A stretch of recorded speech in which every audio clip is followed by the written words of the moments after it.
महबूब फरमाते हैं क़यामत के दिन अल्लाह तबारक व तआला एक गुनाहगार के बारे में जन्नत का फैसला फरमा देगा। वो गुनाहगार ना रब के करम पर रो पड़ेगा और हाथ बांध के अर्ज करेगा, मौला मैं तो जानता हूँ मैं क्या हूँ, ऐसी कौन सी मेरी नेकी थी कि तूने मुझे बख्श दिया।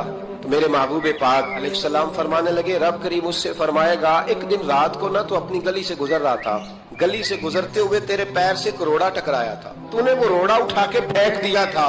तो नेकी चूंकि उसकी नजर में मामूली थी तो वो भूल चुका था, कहेगा या अल्लाह वो वाला रोड़ा, वो तो मैंने इसलिए उठाया था कि मेरे मोहल्ले में बूढ़े भी रहते हैं, बीमार भी रहते हैं, बच्चे भी रहते हैं, कमजोर भी रहते हैं, इसलिए उठाया था किसी को ठोकर न लग जाए। रब करीम ने फरमाया, तू रात के अंधेरों में रोड़े उठा उठा के मेरे बंदों का ख्याल रखे तो मैं आज कयामत के दिन तेरा ख्याल ना रखूं। फरमाया, उसे रोड़े के उठाने की बरकत से मैंने तेरे लिए जन्नत का फैसला फरमा दिया।